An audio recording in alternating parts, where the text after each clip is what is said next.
নূরকে মারাত্মকভাবে আহত করলো সেনাবাহিনী। হ্যাঁ, সেনাবাহিনী, পুলিশ কিছু দেখা গেছে, কিন্তু পুলিশের তরফ থেকে কোনো নির্দেশনা যায়নি, গেছে সেনাবাহিনীর তরফ থেকে। যদিও ফজা পাগলারে নিয়ে কিছু করি না, কিন্তু এই সমস্ত ঘটনা কিন্তু একই সুতায় বাধা। আমি দেখাই দেবো একে একে।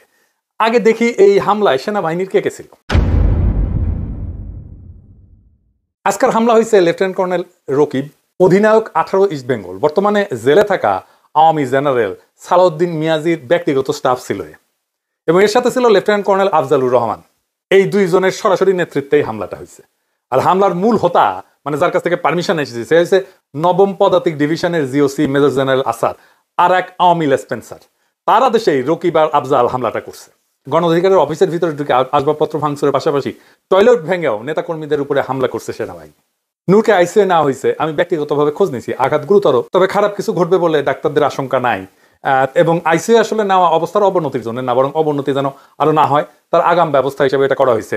আমি সবাইকে আহ্বান করব, নূরের দ্রুত আরোগ্যের জন্য আপনারা সবাই দোয়া করবেন, যেন বেচারার কোনো ধরনের সমস্যা না হয়।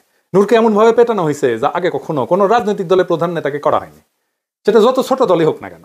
গণ অধিকারের অফিসে কেন হামলা করলো পেটানোর পরে? জুলাই আন্দোলনের পক্ষের একটা রাজনৈতিক দলের অফিসে আর্মির হামলা এই প্রথম।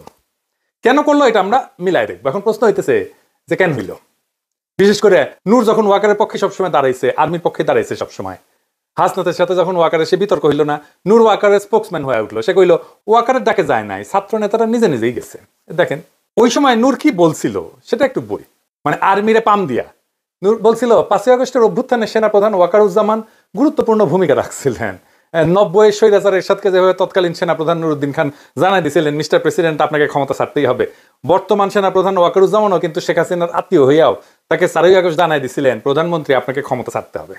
আর সেনাবাহিনীকে টার্গেট করে এই ধরনের বক্তব্য আসাটা আমি সম্পূর্ণভাবে উদ্দেশ্যমূলক এবং অভিসন্ধিমূলক বলে মনে করি। এই গণ অভ্যুত্থানে সেনাবাহিনীর বড় একটা ভূমিকা ছিল, যা ভুলে গেলে চলবে না। সেনাবাহিনী দিছে ওরে শান্টিং, এখনো এটা শান্টিং ভুলে গেলে এখনো হয়। আর ভিডিও দেখি, শুনেন। সেনাবাহিনী এই ছাত্র জনতার গণ অভ্যুত্থানের শুরু থেকেই আমাদের সাথে ছিল এবং তাদের ছাত্র জনতার পাশে এসে দাঁড়ানোর ফলেই এই আন্দোলন চূড়ান্ত রূপ পেয়েছে এবং দেশপ্রেমিক সামরিক বাহিনীকে সেজন্য আমরা ধন্যবাদ জানাই। আমরা যে একটা নতুন রাষ্ট্র, নতুন রাজনৈতিক ব্যবস্থা গড়ে তুলতে চাই, সেখানে সামরিক বাহিনী, প্রশাসন, ছাত্র জনতা সকলের অংশগ্রহণ প্রয়োজন। সেখানে সামরিক বাহিনী কিংবা প্রশাসনের মধ্যে এই ধরনের বিশৃঙ্খলা তৈরি করে উস্কানি দিয়ে এটা করা সম্ভব নয়। যারা এগুলো করছে এর পেছনের কারণগুলো খতিয়ে দেখা দরকার।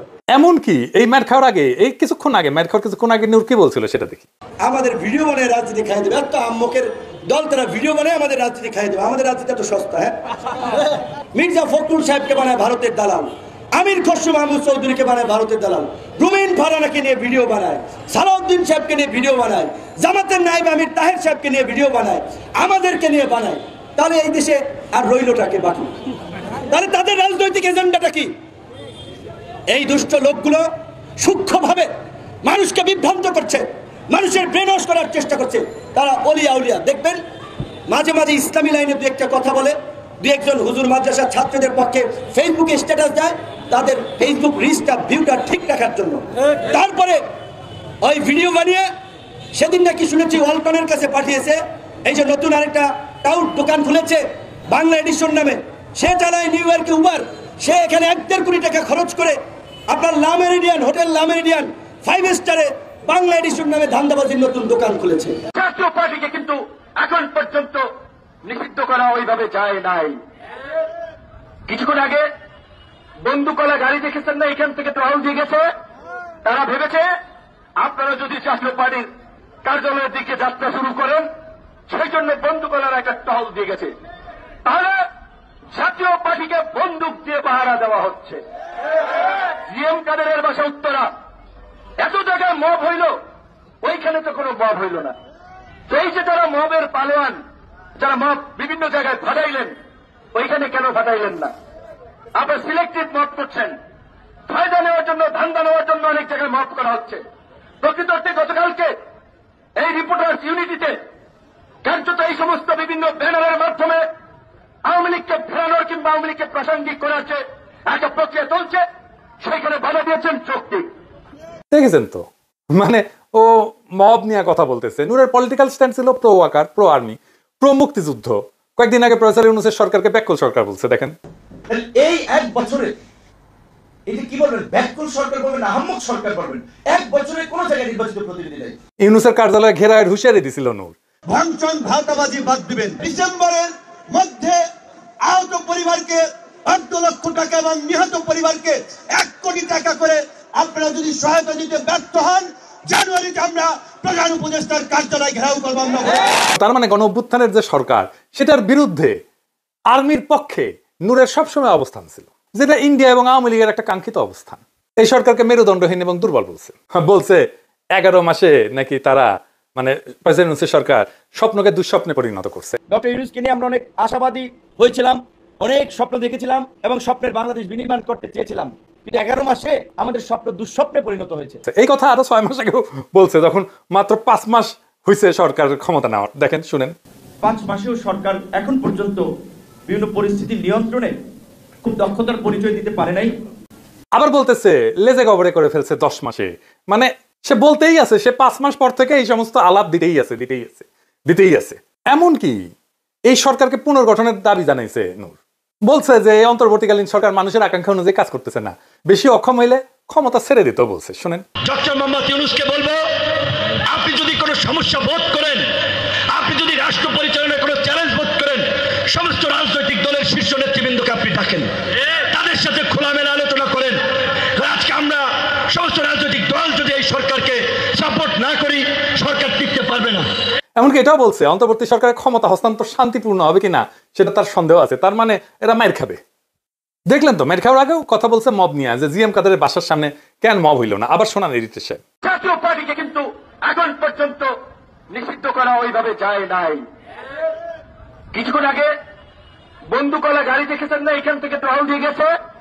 তারা ভেবেছে আপনারা যদি জাতীয় পার্টির কার্যালয়ের দিকে যাত্রা শুরু করেন, সেই জন্য বন্দুকওয়ালারা একটা টহল দিয়ে গেছে। তাহলে জাতীয় পার্টিকে বন্দুক দিয়ে পাহারা দেওয়া হচ্ছে। জিএম কাদেরের বাসা উত্তরা, এত জায়গায় মব হইল, ওইখানে তো কোনো মব হইল না। তো এই যে তারা মবের পালোয়ান, যারা মব বিভিন্ন জায়গায় ফাটাইলেন, ওইখানে কেন ফাটাইলেন না? আবার সিলেক্টিভ মব করছেন, ফায়দা নেওয়ার জন্য, ধান্দা নেওয়ার জন্য অনেক জায়গায় মব করা হচ্ছে। হাসিনার 2024-এর নির্বাচনের আগে এই নূর কিন্তু জাতীয় পার্টির অফিসে গিয়ে মিটিং করছে জাতীয় পার্টির সাথে। জি, কিন্তু কেন নূর জাতীয় পার্টি নিয়ে বিশেষ করে সোচ্চার হয়ে উঠলো, এটার কোনো ব্যাখ্যা কিন্তু আমি খুঁজে পাই নাই। একটা কারণ হইতেই পারে ব্যক্তিগতভাবে ওর সাথে কোনো সমস্যা আছে। আরেকটা কারণ হইতে পারে জাতীয় পার্টির নেতারা পয়সাওয়ালা মানুষ, তাদের সাথে টাকা পয়সার আবার কোনো লেনদেনের ব্যাপার আছে কিনা সেটা আমি জানি না। তো জাতীয় পার্টির সাথে দৃশ্যমান সমস্যা শুরু হয় 2024-এর নভেম্বরে রংপুর থেকে। নূরের পার্টির বিভিন্ন জায়গায় জাতীয় পার্টির অফিসে হামলা কিন্তু করছে নূরের দলের লোকেরাই। এইবার আসেন আমরা কয়েকটা ঘটনা মিলাই দেখি, হয়তো কিছু সূত্র আমরা পাবো। আসিফ নজরুল এই হামলার নিন্দা জানাইছে, প্রেস সচিব বলছে ন্যাক্কারজনক হামলা। তার মানে এইটা সরকারের ইচ্ছায় হয় নাই, সরকার জানেই না যেমন একটা ঘটনা ঘটতে যাচ্ছে। এটা করছে ওয়াকার নিজে।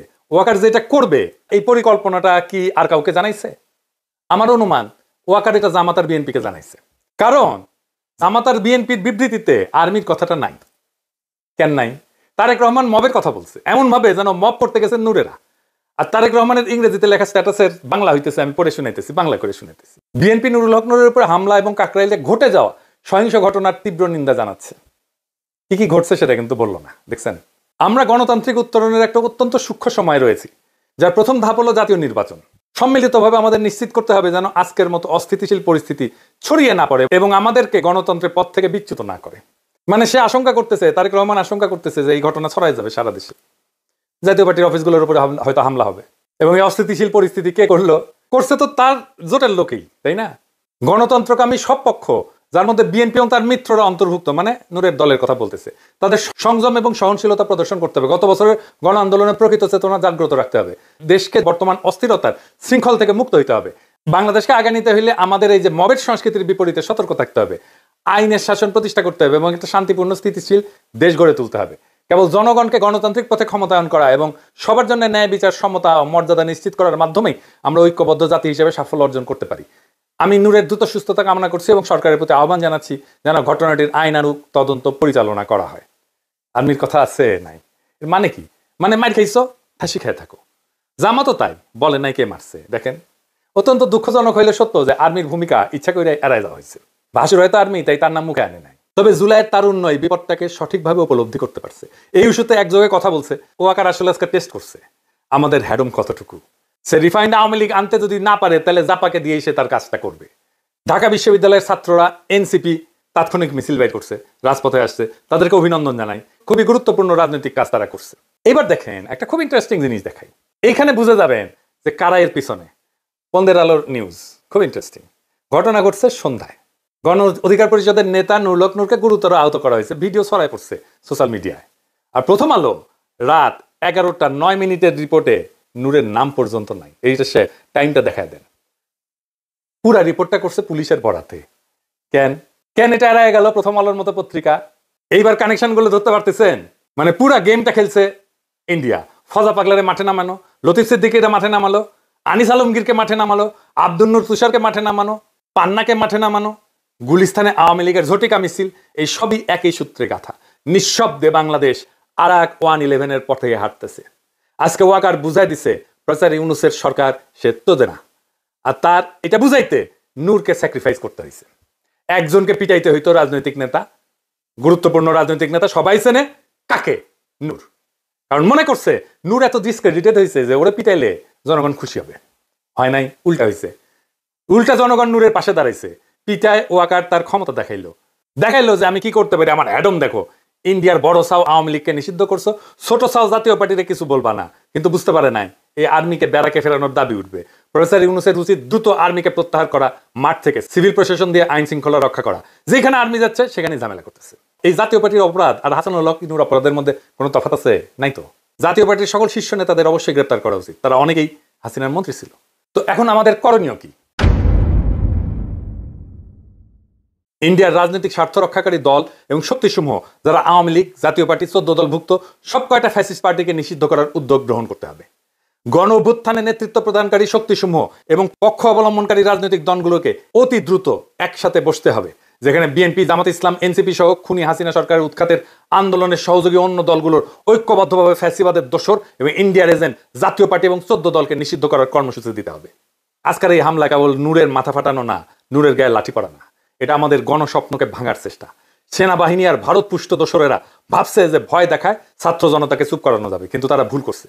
বাংলাদেশের মানুষ ভয় পায় না, ভয় করা ভুলে গেছে। ভয় পাওয়াইছে হাসিনা অনেকদিন, সেই ভয় ভেঙেই হাসিনাকে সে তাড়াইছে।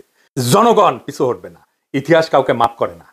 আওয়ামী লীগ, জাতীয় পার্টি, 14 দল যে যার রঙে রাঙায় নিজেদের বাঁচাইতে চাইতেছে, তারা সবাই 2024-এর জুলাই বিপ্লবের পরাজিত শক্তির দোসর।